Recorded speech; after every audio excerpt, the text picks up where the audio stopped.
A gente vai começar aí falando sobre drogas vasoativas, tá? E ionotrópicas, tá bom? Porque assim, quem quer dominar a emergência, ou quem quer dominar paciente crítico, tem que saber muito bem fazer o controle aí de drogas, seja aí de droga vasoativa, seja às vezes o uso, a indicação do ionotrópico, seja o sedativo, tá? Assim como o manejo de via aérea e manejo do quê?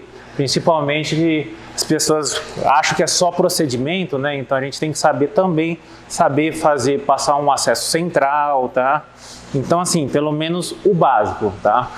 Quando eu ficava junto aí, quando eu era preceptor dos residentes da clínica, o primeiro mês que eles rodavam comigo era praticamente assim, os primeiros 2 dias a gente tinha uma aula, um geralzão para eles saberem estabilizar o paciente. A partir do momento que eles estabilizavam o paciente, a gente conversava e tentava chegar num diagnóstico e o que fazer. Mas antes de tudo, você tem que deixar o paciente vivo. Tá? Esse é o objetivo da nossa aula de hoje. Então, assim, as principais drogas vasoativas, tá? Existem algumas outras, assim, que eu não coloquei aqui, principalmente sobre do ionotrópico, tá? Porque, assim, por que eu não coloquei? Porque o objetivo é fazer, digamos assim, eu acho que tentar explicar de uma maneira simples, tá? De uma maneira que vocês consigam manejar o paciente e algo que também que vocês têm no dia a dia. Não adianta explicar sobre vamos supor, um milrinone, levosimedan, sendo que assim, vocês não vão usar, tá? Então o objetivo também não é esse, não é falar sobre rodapé de livro, tá bom? Então, as principais drogas que a gente vai usar e tem na emergência, tá bom? Principal carro-chefe, ó, norepinefrina, tá? Ou noradrenalina, tá bom? A gente vai falar um pouquinho sobre epinefrina, que a gente vai ter algumas indicações e principalmente a gente vai usar muito na parada, como muitos de vocês já devem ter feito a CLS, tá? Dopamina, que era uma droga boa de escolha antigamente, mas está caindo muito em desuso, tá? E nosso carro-chefe das drogas ionotrópicas, que é a dobutamina, tá bom? E claro que também assim, isso tudo que a gente vai fazer, esses aqui é para quê? Para subir a pressão arterial. Claro que assim, se existem drogas para subir, existem drogas para baixar a pressão arterial também, que existem algumas indicações. A gente vai passar rapidamente sobre o nitroprusiato, tá? E a nitroglicerina, tá bom? Que é aqui o nome comercial Miprid e nome comercial Tridil, tá bom? Que muitas vezes vocês podem escutar pelo nome comercial. Bom, só pra gente passar relativamente rápido, a gente tem assim, todas as drogas elas vão agir basicamente nesses receptores, tá? Tanto o alfa-1 adrenérgico quanto o alfa-2, tanto o beta-1 quanto o beta-2, tá bom? Então aqui eu só coloquei para vocês verem, porque muitas vezes vocês vão ter muitas drogas que vão agir nos 4 receptores, mas às vezes dependendo da dose ele vai agir mais em um e vai agir mais em outro. Aí vocês vão entender o porquê que às vezes assim, você vai aumentar ali, às vezes vai fazer uma taquicardia, se vai aumentar aí a pressão arterial, então isso tudo depende do receptor que ela está agindo no momento, tá?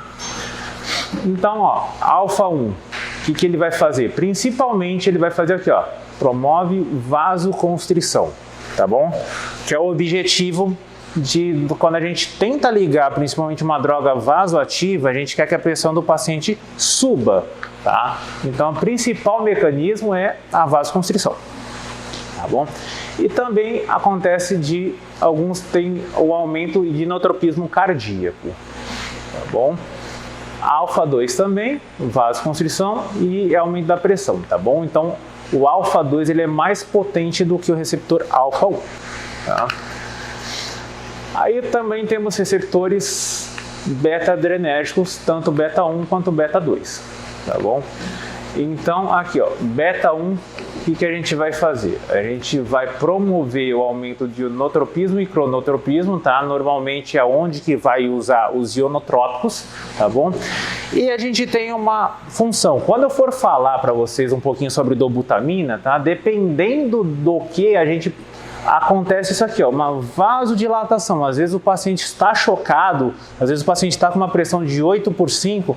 Se você ligar uma dobutamina, muito provavelmente o paciente vai abaixar um pouquinho a pressão. Então, por isso mesmo que vocês têm que saber mais ou menos as principais classes das medicações, tá? A utilização e também contraindicações e efeitos colaterais, tá bom? Isso para tentar não prejudicar o paciente, tá? Existem outros receptores também, tá? Que é o dopaminérgico, só que assim, como a gente já falou, principalmente a dopamina está caindo muito em desuso, então assim, o objetivo da aula não vai ser nem usar, porque temos hoje em dia coisas muito melhores que a dopamina, tá? E depois, mais para frente, eu vou falar um pouquinho só sobre a vasopressina que age no receptor V, tá? Aqui eu coloquei uma tabelinha, tá? A gente não vai ficar lendo tudo, tá bom? Mas é só para vocês verem aqui, ó, receptor e os efeitos, tá bom? Que a gente já falou sobre o alfa, beta, o D e o receptor V, que a gente vai usar a vasopressina, tá bom? Aí eu vou até falar para vocês quando que a gente vai indicar o uso associado à vasopressina, tá bom? Então, começamos com o nosso carro-chefe, tá? Das drogas vasoativas, norepinefrina, tá bom? Então, ela é um precursor da epinefrina e age principalmente, ó, lembra, alfa-1 e alfa-2 causando vasoconstrição, tá? Que é o nosso objetivo maior. Claro que assim, ela vai ter um pouquinho de inotropismo também, tá bom? Ela não deixa de ser, mas também não é nossa principal droga para isso, tá bom? Ela tem pouca ação no beta-2, lembra que o beta-2 é vasodilatação, tá? Que esse não é o nosso objetivo é vasoconstrição, tá bom? Então, principal receptor, alfa-1, tá? Então, como eu já falei aqui, ó, tem um pouquinho de ação inotrópica, tá? Só que essa não é a principal indicação, tá bom? Principal indicação dela é para a gente fazer justamente isso que a gente quer, ó, vasoconstrição periférica, tá? Com elevação da pressão arterial. Porém, como é uma coisa sistêmica, a gente não consegue só fazer vasoconstrição da periferia, a gente faz vasoconstrição também de vísceras e órgãos nobres, tá bom? Então, tem que tomar cuidado também até a quantidade de droga que a gente vai agir, porque começa a causar efeitos colaterais, tá? Às vezes a gente faz vasoconstrição renal ou vasoconstrição cerebral e a gente causa essa lesão de órgão alvo, de órgão nobre, tá bom? Então, muitas vezes, o paciente às vezes piora a função renal. Por quê? Às vezes pode ser pela própria patologia de base, tá? O que a gente fez aí para tentar aí o que levou o paciente a usar a droga vasoativa, ou pode ser pela própria droga que a gente está dando. Entendeu? Então, assim, às vezes o paciente pode estar, então, piorando pela patologia ou pelo nosso tratamento, tá bom? Então, a gente sempre tem que tentar e não causar um mal, tá? Então, ó, pode ser usado em acesso venoso periférico por curto tempo, tá? Gente, não é para deixar, eu já vi ligarem, deixarem 12 horas e deixar para o próximo plantão passar um central, tá bom? É coisa curta assim. Vamos supor, o paciente está chocado, até pegarem um acesso, se paramentar, você passar, vamos garantir pelo menos uma pressão, uma cabeça de pressão. Então vamos ligar no periférico, tá bom? Principalmente tentar pegar vaso-veia mais calibrosa, tá? Principalmente gelco 18, tá? Tenta não colocar no gelco 24, porque se ela extravasar, ela causa uma necrose muito feia, tá bom? Então, via preferencial, que é a via que toda droga vasoativa deveria estar, tá? Em acesso venoso central, tá bom? Algumas das indicações, tá bom? Da adrenalina. Então a gente vai usar, a gente coloca como choque séptico, que é assim, choque séptico é o principal choque que vocês vão ver na sala de emergência, tá bom? Que na verdade o séptico, e a gente poderia colocar aí num grupo grande que é o choque distributivo, tá bom? O choque distributivo vai pegar o anafilático e o neurogênico, que assim é um pouquinho de rodapé que a gente não vai entrar, tá bom? Então, o nosso principal carro-chefe vai ser um choque séptico, tá? Claro que tem outros choques distributivos, como eu já adiantei para vocês, o anafilático e o neurogênico, tá bom? E choque cardiogênico, tá? Tem algumas indicações que depois eu vou falar um pouquinho para vocês na aula de trauma, no choque hemorrágico também. Claro que assim, não é tratamento, é apenas uma ponte para a gente ganhar tempo para tentar fazer alguma coisa, tá bom? E também, qualquer outro choque, mesma coisa. A noradrenalina não é tratamento, tá bom? Ela você só vai ganhar tempo para uma ponte para tentar resolver a causa do seu problema, né? Efeitos adversos, tá? Efeitos colaterais. Pode dar tremores, cefaleias, tá? Os mais temidos, pode dar arritmias, só que assim, arritmias, graças a Deus, é um pouco mais raro, tá? O problema está justamente, muitas vezes o paciente vai para terapia de substituição renal, tá? Vai para diálise, pode ser tanto por conta da nora, que a gente usa, né? Às vezes a gente usa numa dose muito alta, quanto pela patologia que levou a gente a ligar esse vasopressor, tá? E aquilo que eu falei para vocês, ó, eu falei de isquemia, de necrose de pele, só que assim, ele faz principalmente, como ele é um potente vasoconstritor, tá? Qual que é uma das primeiras coisas que a gente vai fazer, que o organismo faz? Para tentar manter a pressão, ele vai irrigar órgãos nobres e vai tirar de órgãos principalmente periféricos, tá? Então, o primeiro que vai sofrer é a periferia, tá? Então, assim, tentar manter uma média de 65, tá? Às vezes dependendo, às vezes num choque cardiogênico, às vezes uma PAM de 60, o paciente vai bem, às vezes ele fica bem perfundido, tá? Então, assim, não é para tentar deixar 14/9, por quê? Você começa a aumentar a chance de efeito colateral, tá bom? Então a gente tem que tentar fazer o quê? Nosso objetivo do controle pressórico é tentar irrigar órgãos nobres, tá bom? Então assim, a gente vai ver normalmente o quê? A gente vai ver nível neurológico, né? Porque é um órgão nobre que a gente está avaliando aí o sistema nervoso central, e a gente vai ver também diurese, tá? E um bom patamar até para a gente ver se tá bom ou não nossa conduta é ver periferia, tá? Tempo de enchimento capilar. Eu coloquei aqui para vocês algumas doses, tá? José, aqui no município a gente tem qual tipo que é da noradrenalina? É o hemitartarato ou é o bitartarato? Bitartarato, né? Tá. Independente assim, por que eu perguntei, gente? Às vezes assim, tem o bitartarato e o hemitartarato, tá? A miligramagem deles é um pouquinho diferente, mas um transforma no outro, tá? Um é um precursor, tá? Então, qual que é a nossa dose padrão que vocês vão ver por aí em todo lugar, tá? Eu acho que só no Rio de Janeiro, se eu não me engano, que eles têm Noralight, eles têm algumas coisinhas um pouquinho diferentes, tá? Exato. Mas a maioria dos lugares, gente, independente, por que eu perguntei se é hemitartarato? Porque às vezes vocês podem pegar, às vezes a ampola são 32 microgramas, às vezes são 16, tá? Então assim, independente da quantidade, sempre 4 ampolas em 234 de soro glicosado, tá? Precisa necessariamente ser em soro glicosado, gente? O que vocês acham? Não precisa, tá bom? Então assim, há uma lenda urbana, tá, que precisaria ser em soro glicosado, mas a gente vai conforme os eletrólitos do paciente. Vamos supor que assim, que ele esteja aí com sódio de 110. Se você ligar no soro glicosado, uma vazão muito alta, esse sódio abaixa. Entendeu? Então, dependendo muitas vezes dos eletrólitos da condição do paciente, você pode escolher ou em soro fisiológico ou em soro glicosado, tá bom?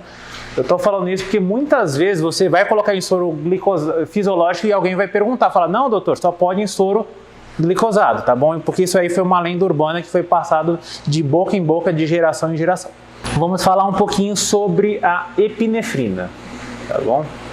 Mesma coisa, ó, age nos receptores alfa e beta, tá?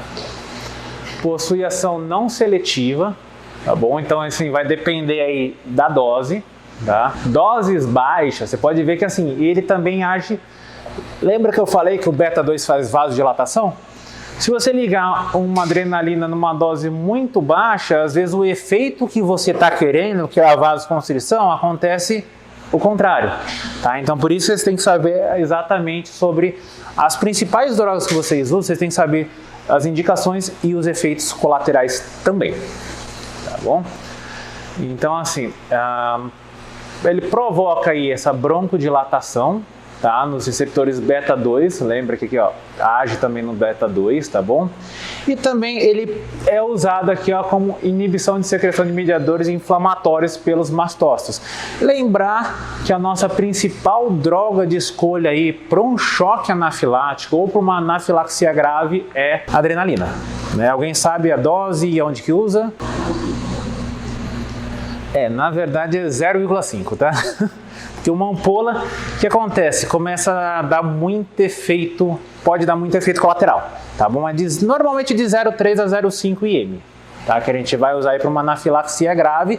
Num choque anafilático não, aí muitas vezes a gente vai passar um central e usar a epinefrina endovenosa, tá bom? Em infusão contínua, tá? Então, indicações. A indicação que a gente mais usa e a gente mais sabe também, ó, parada cardiorrespiratória, tá? Como eu já falei, ó, anafilaxia, tá? De 0,3 a 0,5 normalmente IM, tá? Que é 0,3 e 0,5 é meia ampola, tá? A gente pode usar no choque séptico refratário, tá bom? Mas assim, essa é uma droga de escolha tanto na Europa quanto nos Estados Unidos, tá? A nossa principal droga de escolha no choque séptico refratário no Brasil se chama vasopressina. Pode usar também no choque neurogênico, ou se não, que a gente, às vezes, bradicardia sintomática, tá? Que é a nossa, assim, digamos, a nossa segunda indicação, tá? Aliás, terceira, se você for pegar a primeira parada, depois a anafilaxia e depois a bradicardia sintomática, porque vai chegar um pouco menos pra gente, isso aí, tá? Graças a Deus, porque se a gente precisar ir passar um marca-passo, alguma coisa, a gente não tem pelo menos nos PS, tá? Então, efeitos adversos, como toda droga, né? Ela aumenta a demanda de oxigênio pelo miocárdio. Lembra que ela é uma droga que ela aumenta cronotropismo, tá? E inotropismo. Então, assim, ela vai fazer o quê? Então, ela vai dar um pouquinho mais de taquicardia, você consumindo mais o coração, batendo mais, você consome mais oxigênio dele, tá? Então, tomar cuidado. Por mais que a gente coloque aqui, ó, você pode ver que assim, ó, aqui não entrou choque cardiogênico. Concorda? Que nem na Nora. Então, a principal droga para o choque cardiogênico, noradrenalina, para subir. Se a gente usar epinefrina, o que acontece no choque cardiogênico? A gente piora o consumo. Se a gente piora o consumo, a gente pode o quê? Aumentar a isquemia e piorar os choques. Tá? Então, por isso mesmo que a gente tem que saber, às vezes, as indicações, o que vai usar em um, o que a gente vai usar no outro, tá? Por que tem hiperglicemia? Alguém sabe? Vamos lá, gente. Não esquecer que a adrenalina é um hormônio contrarregulador da insulina. Tá? Então, você libera a adrenalina automaticamente. Você vai subir o quê? Pode, na verdade, subir níveis glicêmicos, tá bom? Então, às vezes, o paciente crítico, às vezes, vai chegar para você com, às vezes, um destro de 300, 250, 400, sendo que, às vezes, o paciente nem diabético é, tá bom? Então, às vezes, tem aquela coisa errada de falar assim, o paciente chegou com 300, é diabético? Não necessariamente, tá? Então, hipocalemia. Porque, assim como vai jogar a glicose para cima, o organismo vai jogar a insulina para dentro, tá bom? E essa insulina joga para dentro, abaixa potássio, joga pelo rim e pode causar uma hipocalemia, tá bom? Isso aí também, assim, isso é muito teórico, na prática não é bem assim, tá bom? Tanto a epinefrina quanto a norepinefrina pode piorar essa perfusão cutânea, assim como a gente falou, por conta do efeito vasoconstritor, tá? Aumento de lactato também, porque passa pelo fígado e faz a glicólise, tá?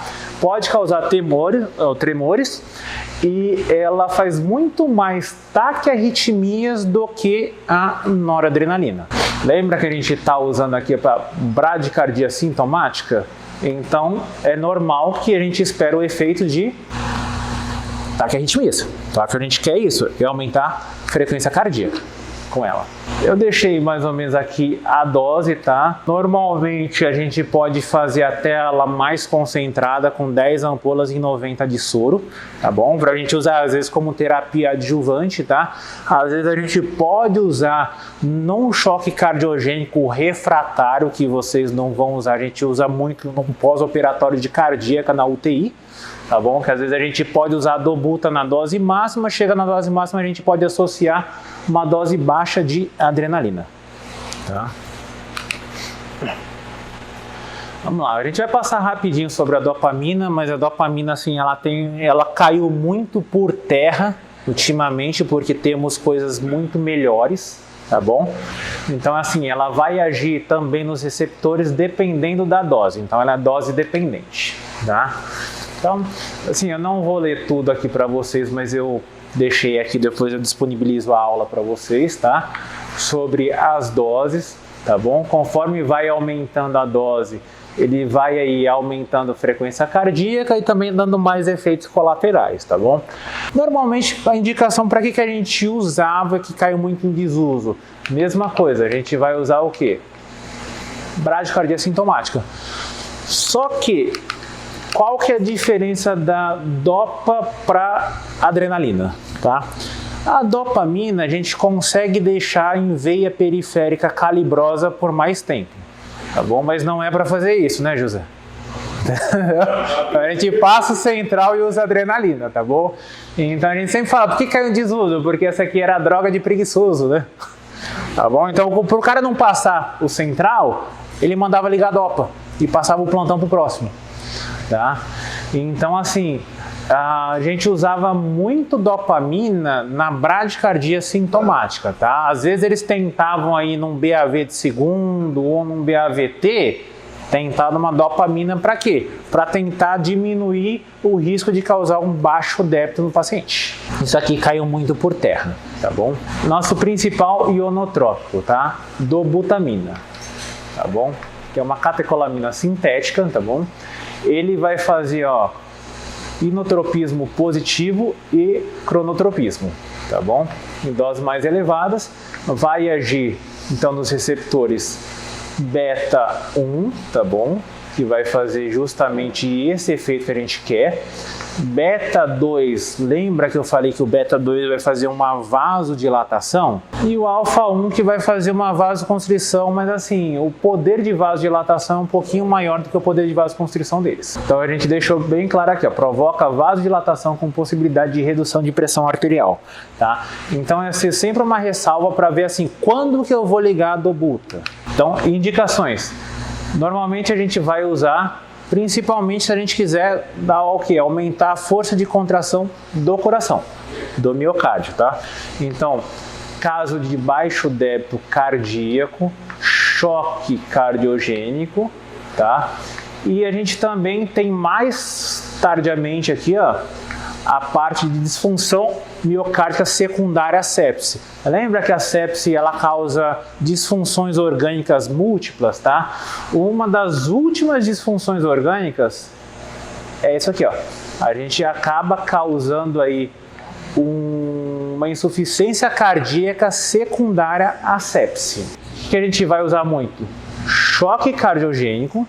E esse baixo débito cardíaco a gente vai usar o quê? Numa insuficiência cardíaca descompensada perfil C, tá bom? Que é aquele cara que ele é frio e úmido.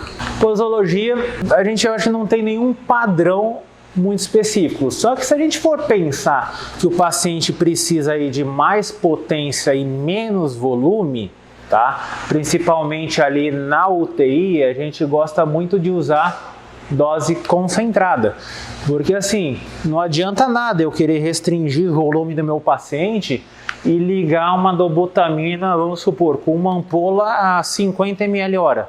Quer dizer que o paciente aí, num dia, ele está tomando mais de 1 litro somente de dobutamina, tá?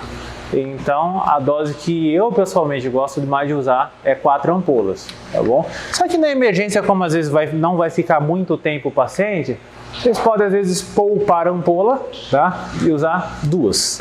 Efeitos colaterais então, arritmias, tá bom? Pode causar isquemia miocárdica aí por consumo, tá? Pode aí, mesma coisa, piorar a angina também por consumo, causar aí a hipotensão arterial porque pode agir no receptor beta 2. Aqui eu fiz um quadro mais ou menos para vocês verem que tá vendo que uma droga normalmente não age somente em um receptor, tá bom? Algumas são dose dependentes e outras agem em todos os receptores independentes da dose, tá? Só para vocês verem que o corpo tenta fazer aí um equilíbrio, só que aí a gente vai usar, dependendo do que qual efeito que a gente quer, a gente vai usar uma droga ou outra, tá bom? Então assim, aqui são as principais que a gente vai usar. A principal que vocês têm que guardar muito é noradrenalina, dobutamina, tá? Esse aqui risca. Epinefrina a gente vai usar mais num choque anafilático, numa anafilaxia grave e na parada cardíaca. Lembra que eu falei que tem um segundo vasopressor, que lá nos Estados Unidos e lá na Europa é a adrenalina? No Brasil, a gente usa vasopressina. Eu acho que alguns pronto-socorros eu sei que tem vasopressina, tá? Provavelmente vocês não vão usar, por quê? A gente vai ter que chegar em uma dose de noradrenalina acima de 0,5 microgramas quilo minuto, que é uma vazão relativamente alta. Às vezes para um paciente de 70 quilos é acima de 50 ml hora, tá? Naquela dose padrão que eu deixei para vocês. Mas é só para vocês saberem que existe o segundo vasopressor que está indicado para um choque refratário, tá bom? Que é quando pelo menos fica acima de 0,5 microgramas quilo minuto por mais de 6 horas, tá? Ou acima de 1 micrograma por mais de 1 hora. Tá? Então a gente está aí, apto para usar o segundo vasopressor, tá bom? Que no Brasil é a vasopressina, tá? Então ele é um hormônio antidiurético, atua nos receptores que eu mostrei lá atrás, V1 e V2, tá? E a gente vai usar, ó, pacientes em choque refratário, tá? Que aí você na verdade não vai desligar um e outro, você vai associar a vasopressina. Claro que depois você pode associar até um corticoide e tudo, mas aí é um tema de outra aula, tá? Vamos lá, efeito colateral, hormônio antidiurético, então vai causar oligúrica, tá? Pode causar intoxicação hídrica porque você vai urinar pouco, vai reabsorver água e pode fazer isso, você pode ficar todo edemaciado, né? Hipertensão, tá? Necrose de extremidades também, porque isso aí é um vasopressor também, então ele vai fechar a periferia para tentar irrigar órgãos nobres, né? E hiponatremia também, porque ele vai absorver água e sódio, só que vem mais água do que sódio, pode dar hiponatremia, tá? Assim, não é tão raro de ver uma hiponatremia por conta da vasopressina. Teoricamente, a dose máxima são 2 microgramas quilo minuto, tá? Só que tem alguns especialistas, alguns estudiosos que falam que não existe dose teto para nora. Só que a gente sabe que assim, se chegar numa dose muito alta, você já associou e o paciente não vai para frente, então assim, a chance de ele sair é praticamente zero, tá? Então ali é por peso a noradrenalina, tá? A vasopressina, ela é dose fixa, tá bom? Então a vasopressina, a dose é essa aqui, ó, de 0,01 a 0,04 unidades por minuto. Normalmente você vai diluir aqui, ó, uma ampola, tá? Em 99, dose máxima 12 ml hora, independente do peso do paciente. Então assim, acabamos as drogas que fazem o quê? Sobem a pressão e dão mais potência, tá? Então só para a gente revisar rapidinho, os principais então, que a gente vai usar? Noradrenalina para subir a pressão, tá? Se a gente precisar associar, vai ser vasopressina, vai ser difícil, tá? E a principal para a gente dar potência para o coração, dobutamina, tá bom? O resto é só para vocês saberem que existe, por quê? Porque existe aí dentro do rol da secretaria, tá? Então assim, falamos sobre as drogas que sobem a pressão, a gente agora tem que falar sobre as drogas que abaixam a pressão. tá bom? Porque às vezes o paciente crítico pode chegar tanto hipotenso quanto hipertenso, então a gente tem que ter esse manejo básico de todas as drogas endovenosas, tá? Uma outra coisa, gente, você vê que assim, até agora eu falei somente de medicações endovenosas, tá? Então, todo paciente crítico, paciente em fase aguda, gente, vamos optar por remédio EV, medicações endovenosas, por quê? Porque você desligou, muitas vezes você desligou, passou 1, 2 minutos, o efeito acaba. Se você der um remédio às vezes por boca, às vezes demora assim, vamos supor, você dá uma enalapril, meia vida aí de mais de 20 horas, entendeu? Então vocês acham que num paciente agudo, um paciente crítico, você consegue manejar um remédio que tenha meia vida muito longa? Não. Então vocês vão optar por medicações endovenosas com meia vida curta. Nitroprusiato, início imediato, tá? Então ele é um vasodilatador, libera óxido nítrico também, que é um potente vasodilatador, né? Pode aumentar a frequência cardíaca, tá?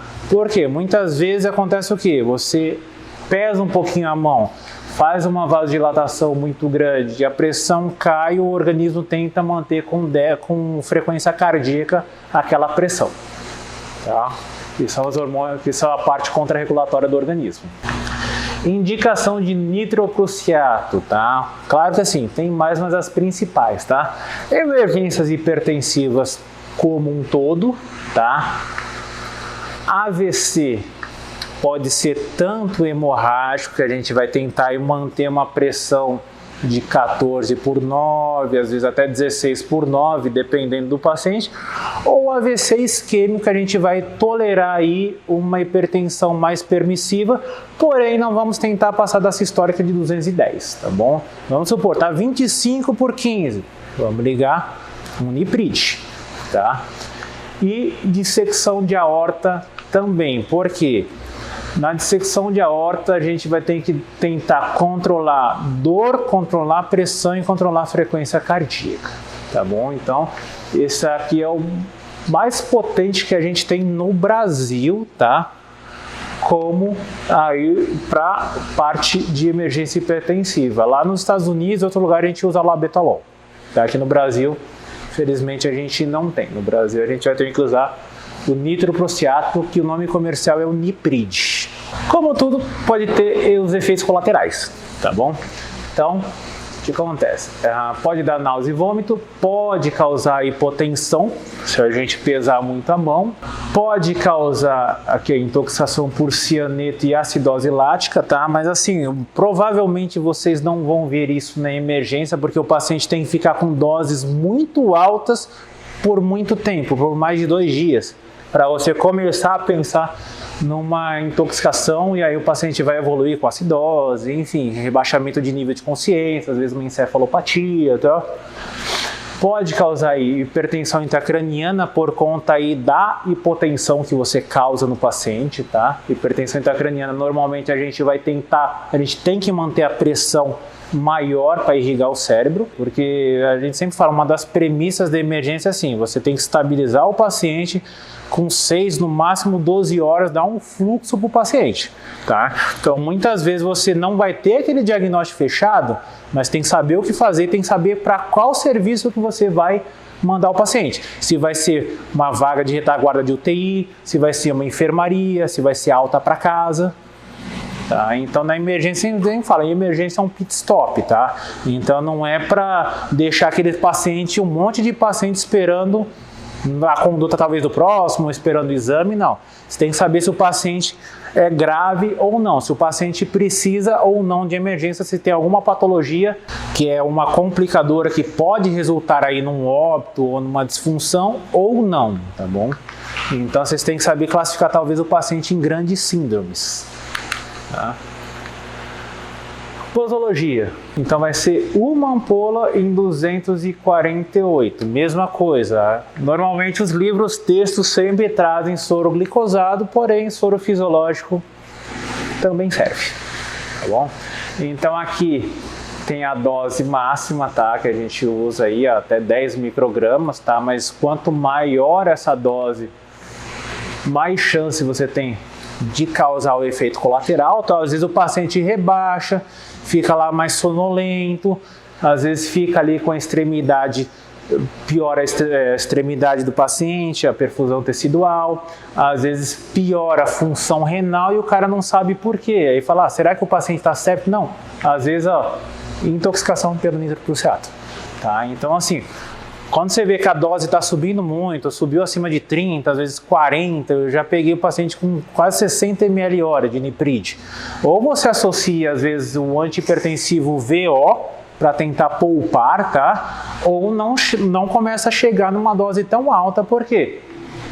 Você começa a causar mal para o paciente. O outro vasodilatador que a gente tem é a nitroglicerina, que é o Tridil, que também é um vasodilatador, tá? A diferença maior do nipride, que é o nitroprusiato, para o Tridil, que é a nitroglicerina, é que a nitroglicerina ela vai fazer uma ação de vasodilatação coronariana. Tá? Ou seja, você vê que a gente já vai usar para outras síndromes, tá? Porque ela faz redução dos sintomas isquêmicos, principalmente coronariano, tá bom? Então, indicações, síndrome coronariana aguda. Por que eu coloquei de vermelho e um asterisco? Tá? Porque assim como tem indicações, existem as contraindicações, tá? Alguém já usou Isordio? Sabem as contraindicações do Isordio? Isso, contraindicação, infarto de VD, tá? Uma hipotensão que normalmente leva a gente a pensar no infarto de VD, assim, se o paciente estiver abaixo de 9/6, tá? E não se esquecer também do uso do azulzinho, tá, gente? Tá bom? A gente sabe que hoje em dia, né? Às vezes o paciente mente pra gente, tá? Principalmente aquele paciente que às vezes chega pra gente com dor torácica, que é mais idoso, né? Às vezes a gente pergunta, eles falam que não, aí você vai fazer a medicação e depois você descobre que ele usou o famoso Viagra, tá? Mesma coisa, então assim, se o Isordio, a contraindicação é essa, a nitroglicerina também é essa contraindicação, tá? Então a gente pode usar a insuficiência cardíaca descompensada, tá? Tanto perfil B quanto perfil C, tá? O que vai diferenciar o perfil B do C é que o C a gente vai ter que usar a dobutamina, a gente vai ter que usar o ionotrópico para dar mais potência para o coração, só que a vasodilatação a gente vai fazer pros dois, por quê? A gente vai diminuir pós-carga, tá? Apesar que eles agem um pouquinho na pré também, mas eles atuam mais na pós-carga, tá? Edema agudo de pulmão, tá? E a vantagem em relação ao Tridil, lembra que aquela dose intoxica? Ele não tem essa dose de intoxicação, porém ele é mais coronariano do que o Tridil, tá? Desculpa, do que o Nipride, tá bom? E o Nipride a gente pode usar na síndrome coronariana, aquele que a gente falou, o nitrocruciato, já que é vasodilatador do mesmo jeito? Sim, não sei, tá? Resposta é não, tá? Por quê? Porque ele vai fazer mais vasodilatação periférica e central, ou seja, ele pode roubar oxigênio da coronária. Você piora o seu quadro, você às vezes piora o quadro do infarto, o quadro da angina, tá? Então, nesse caso, todo caso que você pensar cardíaco, vamos optar por nitroglicerina mais seguro, claro, tirando as contraindicações. Tá bom? Então, efeitos colaterais é quase o mesmo do outro, tá? Pode dar hipotensão, pode dar tontura, fraqueza aí por conta da hipotensão, tá? Só que a gente aí não vai ter aquela intoxicação como a gente tem no outro. Tá bom? Alguma dúvida? Perguntas? Ficou claro o tema, gente?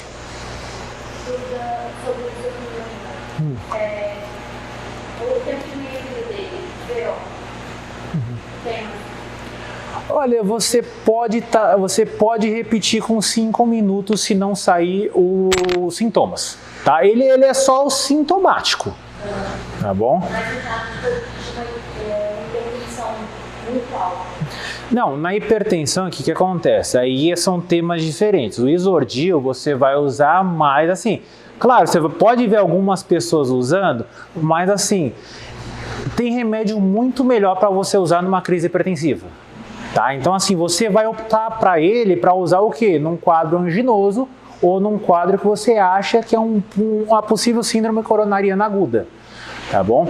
Agora, se for um paciente hipertenso, hoje em dia você tem um alodipino, às vezes você tem um captopril, um enalapril, entendeu? Você tem alguns outros remédios, você tem uma hidralazina, entendeu? Você não vai optar pelo Isordil. O Isordil você vai usar mais na síndrome coronariana aguda. Ou às vezes até numa angina. Às vezes o paciente não está infartando, mas está anginando. Por quê? Isso até ajuda você a fazer o diagnóstico. Lembra que toda síndrome coronariana ou angina, ela responde normalmente a antiagregante, estatina e nitrato. Quer dizer que se você der essa tríade e o paciente melhorar, você vai para uma causa mais anginosa, uma causa cardíaca. Tá?